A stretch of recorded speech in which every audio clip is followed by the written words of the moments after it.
So I thought today I would share my story of entrepreneurship and share some thoughts on how you can use entrepreneurship as a tool for impact, using 3 short case studies from my experience. But first, I'll tell you how I even got into entrepreneurship. I didn't even know I was an entrepreneur until someone used the term much later. In some ways, I was an accidental entrepreneur. I was on my way to school with my father in the morning. My dad we'd be in the car. Anyone who here has experienced Accra traffic? And this is the weekend though, so where's during the week? So on the way to school, you're stuck in traffic. There are these hawkers on the road who sell magazines and newspapers. And the tradition would be, my old man would buy some of them. I had to read them quickly whilst we were in traffic. Usually had about an hour. And I'd get dropped off in school. My favorite was The Economist. The Economist, I loved it because back then I didn't have a passport, but The Economist was my passport. Because that's how I could travel around the world and find out what's going on. And I'll go to school and I'll be telling them, did you know this was happening in Argentina? It did not make me cool among any of the girls. But, I kind of knew what was going on around the world, and I love The Economist. And then I'll never forget, the May 2000 edition. I was in the car, same guy who comes up very excited, ready to grab it, and on the cover, pitch black, the contours of the continent, a man holding a grenade launcher, and the 3 words that will forever haunt me, the hopeless continent. And I remember at the time, I didn't understand how or why our entire continent, 1 billion people, had been rendered the hopeless continent. And I remember asking my father at the time, why do they think we're hopeless? And it stirred something within me where I felt compelled to challenge and change that narrative. That not only must we make sure that we create a continent that can never be called the hopeless continent, but that we also make sure that we tell our own stories. Because at that time, the hopelessness that The Economist was describing was not a reflection of my world.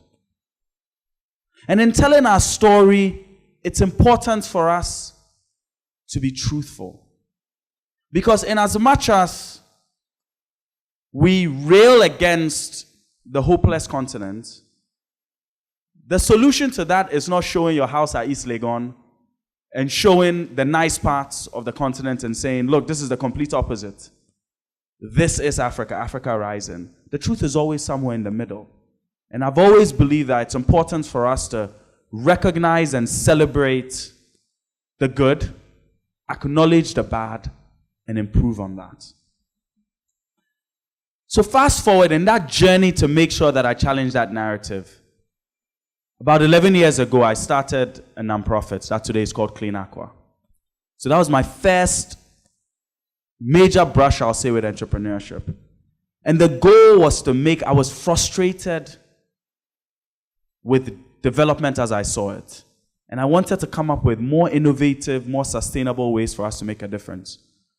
So cleanacwa, in 2007, I found out that 1 billion people globally at the time did not have access to clean water. And 2.5 billion people did not have access to a toilet. In fact, how many people here have a cell phone? Everyone. More people have access to a cell phone than have access to a toilet. Yet, more children die from lack of access to clean water and sanitation than AIDS and malaria combined.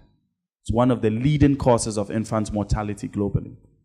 And so we started cleanacwa to go into communities that had problems with water and sanitation, to partner with the communities and to come up with innovative solutions, whether it's building boreholes, whether it's looking at innovative ways to come up with the financing for latrines. And we've been doing this now. Today we have, we're working in about 160 communities in Nandom, Ayenswanu, and Suhum to try and bring clean water to 200,000 people. But what I think is a bit different about how we're doing Clean Aqua, and for those of you who are interested in nonprofit work, what I challenge you to do is to think differently in this way.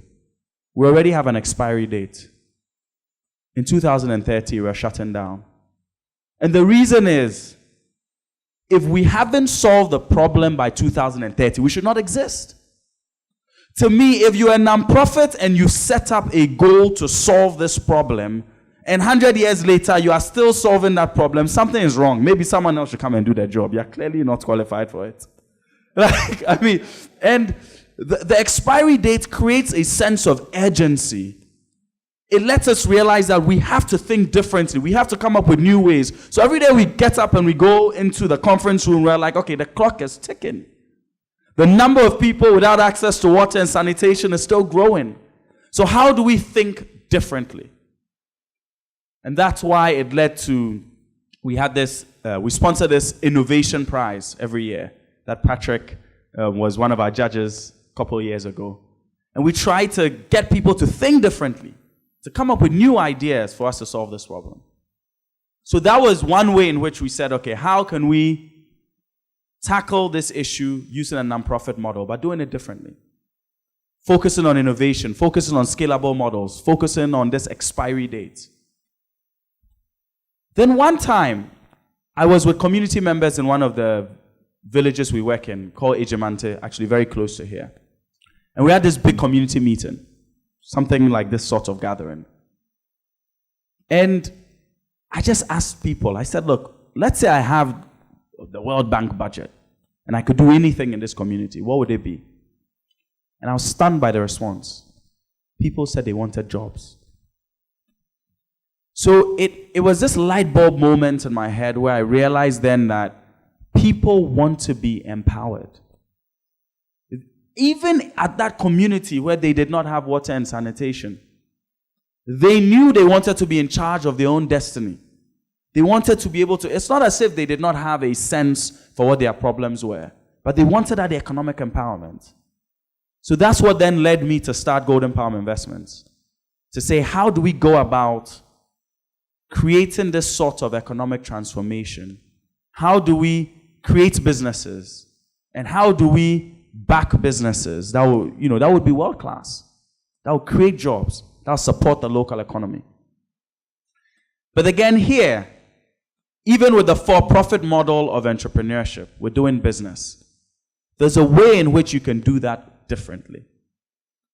So I'll give a clear example is we started a business where we created a chain of foreign exchange bureaus. It is as for-profit as it gets. You transact dollars, euro, you change money from one currency to the other, and you make profit on the spread. There's nothing in that business model on paper that would sound like impact. But we figured out a way in how we could take a pure for-profit model and still have impact. 60% of all the people in that business, of all our employees, come from deprived areas. Because as a business, you're an employer. As an employer, you make a decision on who you hire. And that decision can be impactful. 50% of all our leadership positions in the company are women. So even in the for-profit model, as an employer, as a business owner, you have the capacity to be able to have certain policies and make certain decisions that can have an impact. And so that's what we did. But then you have Clean Aqua on the left-hand side, where we're in communities trying to solve this problem of clean water and sanitation. You have the business I just mentioned, which is for-profit model on the right hand, which is still trying to have an impact within the company.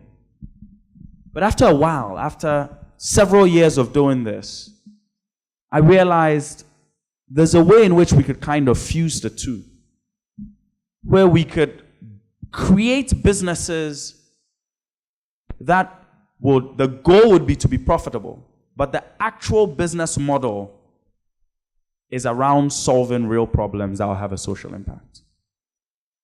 And so we started both building businesses that did that and backing businesses that do that. One of them is a business called Pharma. So Pharma is a health technology business that is now operating in Ghana, Cote d'Ivoire, Nigeria, Zambia. They're going to Ethiopia and Kenya this year. And what Pharma does, which is incredible, is its mission is to make sure that drugs are accessible and affordable to the patient. Because across sub-Saharan Africa, drugs are marked up about 200 to 300%. Right? Because our supply chain is so fragmented. And so Pharma used technology to aggregate everyone in the space. So we connected all the pharmacies, the hospitals, the doctors, using our software. And we're able to connect directly to the manufacturers. So we signed Pfizer and Roche and Novartis and all these guys. And in what was, a proud moment for us as a company, we're able to bring down the price of breast cancer medication by 50%. And then we rolled out a new thing that said, look, even a 50% reduction, there are certain people who cannot pay for it up front. And so we rolled out this Muti program that basically ties into mobile payments and allows you to have a payment solution. So instead of paying upfront, because think about when you buy medicine, you have, let's say, 10 pills in it, and you're not going to take all 10 pills at once. And so we found a way to kind of create a payment plan that made the drugs more affordable. And it's been, Pharma is doing extraordinarily well, as I mentioned, in all these different countries. And it's a very profitable business. Right? So this is a clear example of a way in which we took a business model, solving a real problem, having a real impact, but still profitable. And that the profitability of that model is what then allows the company to scale up and to be able to spread. So I wanted to share these 3 different case studies so you can, as you're thinking about your own entrepreneurial journeys, whether it's nonprofit, whether it's pure for-profit, or whether it's a social enterprise, you can have ideas on ways in which you can tackle challenging problems and build sustainable models around them. So I want to leave you with 3 takeaways as you think about your own journeys. The first is, be foolish. Be foolish.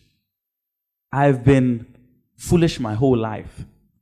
And what I mean by being foolish is, be limitless in your imagination. Be limitless in your imagination. Think outside the box and believe you can accomplish anything. I remember I was 5 years old when I came across a journal from Harvard University. And I had no idea what Harvard was. So I asked my father, what's university? He said, that's where you go to get smart. I said, what's Harvard? He said, that's where you go to get really smart. I said, okay. So in my foolish 5-year-old self, I wrote a letter to the headmaster of Harvard. I didn't even know he wasn't called a headmaster because I was in nursery, the head of the school was head. So I wrote, dear headmaster of Harvard, my name is Sangu, I'm from Ghana, this is who I am. My father said this is where you go to get really smart. Me, I'm smart, but I want to get really smart. So when can I start? And pressured him, he mailed it out. And this was like a joke. But about 6, 7, 8 months later, I got a letter back from Neil Rudenstein.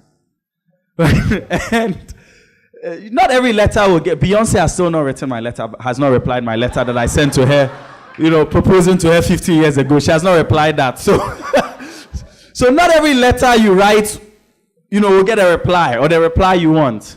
But still, write, dream, be foolish. And then the second thing is, in your foolishness, be bold. One of the things I get frustrated about in Ghana and when it comes to young people is we sometimes embrace a culture of mediocrity. We want to think small. I get frustrated when I'm in development conferences and everyone is saying, yes, let's empower the woman and let's think about the small traders and the micro this. Why? Why can't we think big? Why can't we think boldly? Why can't we think of, we want to empower women entrepreneurs to be the next Bill Gates? Why does she just have to be a trader?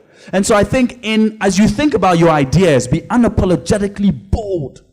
Because the problems we have, Patrick said we are going to be about 2.5 billion people by the year in the next few decades. So we cannot afford small imaginations because our problems are big. So we need to be big and bold in how we approach them. And then the third thing I want to leave all of you with is be humble. And what I mean by that is,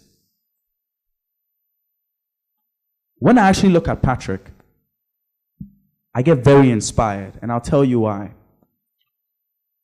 Everywhere I go, I talk about Ashesi, because Ashesi to me is an extraordinary example of entrepreneurship, of vision. But a lot of people have heard of Ashesi and may not have even heard about Patrick. He inspires me because he was quietly working. In our generation, too many entrepreneurs want to be Twitter heroes. Tweeting is not going to build your business. Awards is not going to build your business. All this hype, there's too much hype. Forget the hype.